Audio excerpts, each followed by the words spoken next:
اللہ رسول الکریم اما بعد۔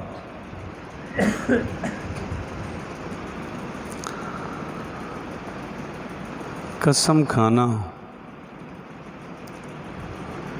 حتی الوسع کوشش ہو کہ نہ کھائی جائے۔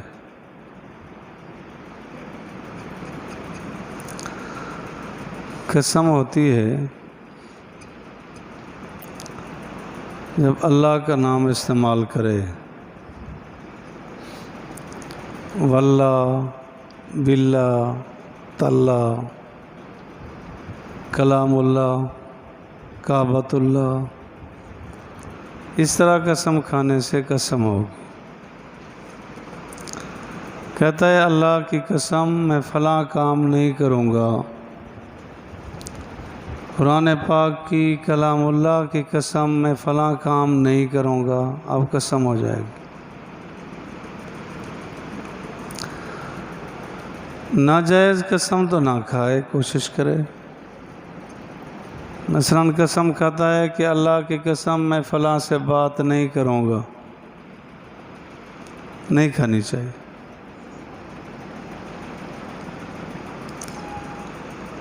اور اگر گناہ سے بچنے کی قسم کھائی، ٹھیک ہے، اس کو نبھائے۔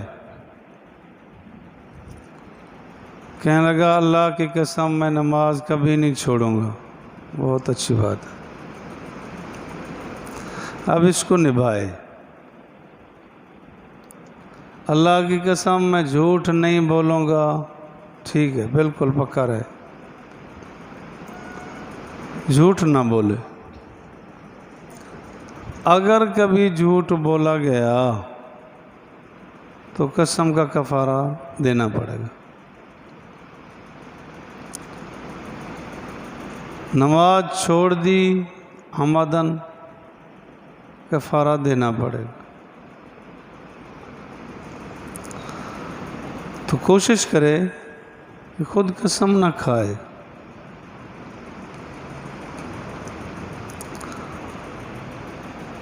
ایک ہمارے معاشرے میں یہ رواج چل پڑا ہے کہ جس سے جی چاہا قسم لے لی۔ مثلاً ہے تو یوں، البینۃ علی المدعی والیمین علی من انکر،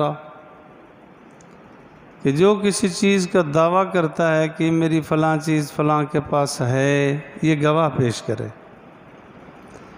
اگر گواہ نہیں ہے تو جس پر دعویٰ ہے وہ قسم کھائے گا۔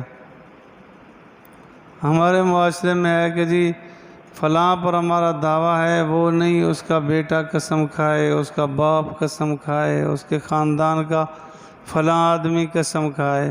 یہ شریعت میں نہیں ہے۔ جس کا وقوع مسئلہ ہے بس وہی قسم لے۔ زیادہ زیادہ اتنا کہیں گے نا کہ جی اس پر تو مجھے اعتماد نہیں، تو دعویٰ اسی پر ہے۔ حدیث پاک میں آتا ہے، ایک قتل ہوا،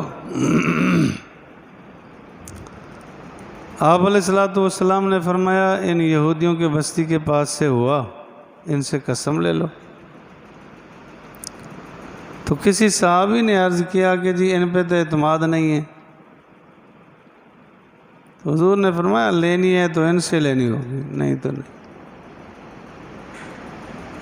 تو جس کا مسئلہ ہے اسی سے قسم لی جائے، اگر لیتا ہے تو۔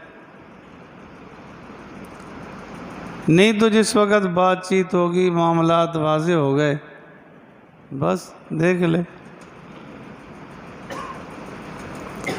لیکن جب قسم لے لی، اب اللہ کے نام سے بڑا تو کوئی نہیں، پھر بھی تذکرہ پھرتا ہوتا ہے کہ جی فلاں ہو گیا، فلاں ہو گیا۔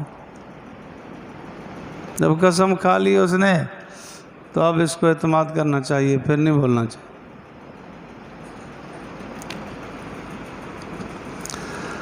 اور اگر قسم کھائی کہ مجھے بچے کے سر کی قسم، بیوی کے سر کی قسم، باپ کے سر کی قسم، میں اگر ایسا کروں تو مجھے اپنے سر کی قسم مجھے کلمہ نصیب نہ ہو، اس سے قسم نہیں ہوتی۔ باقی کہنے پر جو مار پڑے وہ ایک علیحدہ مسئلہ ہے، لیکن اس سے قسم نہیں ہوتی کہ ابھی ٹوٹنے پہ کفارہ ادا ہو۔ قسم یہی ہے کہ اللہ کی قسم میں فلاں کام نہیں کروں گا، کفارہ بھی آئے گا آئندہ پر۔ گزشتہ پر جان بوجھ کے جھوٹی قسم کھائی، توبہ کرے، استغفار کرے، کفارہ اس پہ نہیں آتا۔ قسم کا کفارہ ہوتا ہے آئندہ قسم کھانے پر، پھر توڑنے پر، اور کفارہ بھی آئے گا جب قسم توڑی، قسم کھائی کہ میں روٹی نہیں کھاؤں گا، کفارہ اس وقت ذمہ لگے گا جب روٹی کھا لے گا۔ کفارہ یہ ہے کہ 10 آدمیوں کو کھانا کھلائے، صبح اور شام، 10 مسکینوں کو، امیروں کو کھلا دیا پھر بھی کفارہ ادا نہیں ہوتا، اور سر 10 کے 10 ہوں بھی بالغ، اگر بچوں کو کھلا دیا پھر بھی کفارہ ادا نہیں ہوگا۔ اگر کھلاتا ہے بٹھا کر نا تو 10 کو صبح کھلا دیا، انہی 10 کو شام کو کھلائے گا تو کفارہ ادا ہوگا۔ 10 کو صبح کھلا دیا اور 10 کو شام کو کھلا دیا، ایسے کفارہ ادا نہیں ہوگا۔ کہ کفارہ ادا کرنا ہے تو 10 مسکینوں کو یا تو صدقہ فطر کی مقدار ایک ایک کو دے دے، ٹھیک ہے، کھلاتا ہے تو 2 وقت کا کھانا کھلائے ان کو جو عام نصاب میں کھاتا ہے، اور اگر 100 آدمیوں کو اکٹھا کھلا دیا تو 10 کو ایک وقت کا کفارہ ادا ہو جائے گا، باقی شام والا رہ گیا، ان کو تو نہیں کھلائے۔ اور اگر کسی کو دیا ہے تو پتہ ہو کہ مستحق ہے پھر ٹھیک ہے، اور اگر مستحق کا پتہ بھی نہیں کیا، مستحق نہ نکلا، پھر ادا نہیں ہو۔ باقی سارے کام میں تحقیقات کرتے ہیں، اس مسئلے میں کہتے ہیں جی کیسے پتہ کریں؟ کہ جب ایک شرعی مسئلہ ہے، جائز ناجائز کا مسئلہ ہے، تو تحقیق کریں، جہاں تسلی ہو جائے کہ واقعی مستحق ہے، زکوٰۃ ہے، صدقہ فطر ہے، عشر ہے، نذر ہے، اس کو دے۔ باقی یہ مشورہ آگے اگر مدارس میں دیتے ہیں، وہاں کئی مدات ہوتے ہیں خرچ کرنے کے، وہاں واضح کر دیا جائے تو اچھا ہوگا کہ جی یہ زکوٰۃ کے ہیں، یہ صدقہ فطر کے ہیں، یہ نفلی صدقے کے ہیں، خیرات ہے، تاکہ وہ اس حساب سے مصرف پہ خرچ کرے۔ اور 10 آدمیوں کو کھانا کھلائے صبح شام، دے تو ایک کو 2 کلو گندم کے حساب سے مثلاً دیتا ہے صدقہ فطر کی مقدار، تو وہ 2 آدمی، ایک آدمی کو دیتا رہے، یا 10 کو دے تو ٹھیک ہے، 10 کو دے دے۔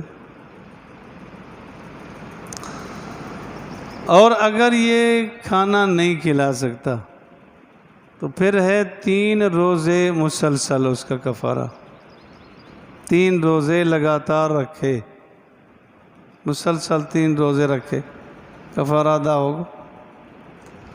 قسم اٹھانے میں احتیاط کرے، بجا بے جا بھی کبھی اثر پڑ جاتا ہے تو بھائی ہو جاتی، گناہ ہے۔ ایک واقعہ پڑھا تھا پہلے بھی شاید کبھی سنایا ہو کہ ایک بزرگ بیٹھے تھے تو شیطان وہاں سے گزرا، ان کو اللہ نے دکھا دیا۔ شیطان سے کہنے لگے کہ ہمارے پاس آتے نہیں ہو؟ وہ کہنے لگا کہ کیا آؤں، تم ہماری مانتے نہیں ہو؟ کہنے لگے آ جا۔ شیطان آ گیا۔ اس بزرگ نے کہا کہ اب کوئی ایسا گر بتا کہ میں تیرے جیسا ہو جاؤں، میرے تیرے میں فرق نہ ہو۔ شیطان حیران ہوا کہ ایسا مطالبہ تو مجھ سے کسی نے کیا ہی نہیں۔ میں کہا میں تو کر رہا ہوں۔